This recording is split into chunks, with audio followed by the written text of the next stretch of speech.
আচ্ছা, এবার চলুন কিভাবে শুটগুলো নেওয়া হয়েছে সেটা ভালোভাবে দেখুন। ভিডিওর শুটগুলো ভালোভাবে লক্ষ্য করুন এবং তারপরে সম্পূর্ণ ভিডিওর ফাইনাল রেজাল্টটা দেখতে পারবেন। এই অ্যাস্থেটিক টাইপের শুটগুলো আপনার হাতে থাকা মোবাইল দিয়েই করতে পারবেন, অন্য কিছুর প্রয়োজন হবে না। প্রথমে আমি সাইকেলের এক একটা ছোট অংশের ক্লিপ নিয়েছি, তারপর সম্পূর্ণ সাইকেলটির ছোট ছোট করে কাট কাট করে ক্লিপ নিয়েছি।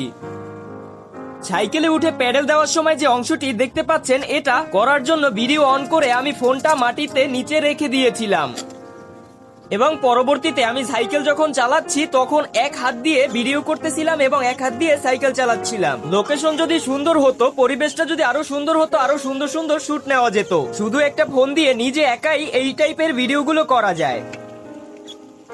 আরো প্রফেশনাল অ্যাস্থেটিক টাইপের ভিডিও দেখতে চাইলে কমেন্ট করুন। চলুন এবার ফাইনাল রেজাল্টটি দেখা যাক।